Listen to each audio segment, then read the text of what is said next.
উত্তরবঙ্গের রাজশাহী ও রংপুর বিভাগে অনির্দিষ্টকালের জন্য পেট্রোল পাম্পে ধর্মঘট শুরু হয়েছে।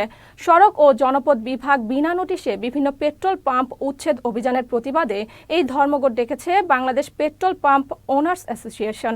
এতে স্থবির হয়ে পড়েছে জনজীবন। আজ সকাল ৮টা থেকে অনির্দিষ্টকালের জন্য এই ধর্মঘট শুরু হয়। উত্তরবঙ্গের ট্যাঙ্ক লরি শ্রমিক ইউনিয়নের সভাপতি মোহাম্মদ আজিজুল ইসলাম জানান, সড়ক ও জনপথ অধিদপ্তর নওগাঁয় বিনা নোটিশে পেট্রোল পাম্প উচ্ছেদ ও রাস্তা বন্ধ করে দিয়েছে।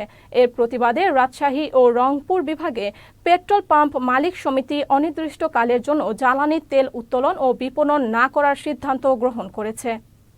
সকাল ৮টার থেকে ধর্মঘট হওয়ার কথা ছিল ওদের, তবে আমি এখন এসে দেখি যে আপনার স্টেশনটা বন্ধ।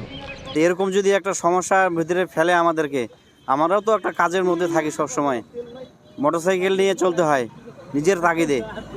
বিষয়টা আসলে যথাযথ কর্তৃপক্ষের কাছে অনুরোধ জানাবো বিষয়টা একটু দেখার জন্য। এবার তেল দিচ্ছে না, পাম্প নাকি বন্ধ। এখন আমাদের তো যাতায়াতের ক্ষেত্রে একটা সমস্যা। আমরা যে কর্মক্ষেত্রে যাব সেক্ষেত্রে একটা প্রবলেমের মধ্যে, বড় একটা প্রবলেমের মধ্যে ফেস করতেছে। সামনে গেলাম, এখানে বন্ধ, এখানে বন্ধ।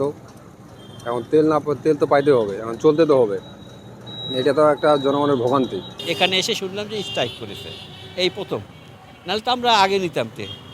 হ্যাঁ, এই অবস্থা পড়ে গেছে। এখন স্ট্রাইক করলে তো সবগুলোই করবে।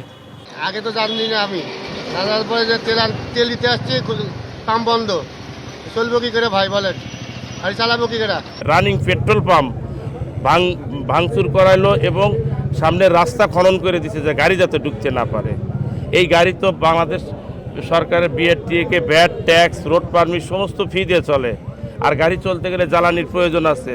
তো গভর্নমেন্ট ফিলিং স্টেশন অনুমোদন না দিয়ে বিআরটিতে জ্বালানির ব্যবস্থা করলেই পারতো, তাহলে তার ফিলিং স্টেশনের প্রয়োজন ছিল না।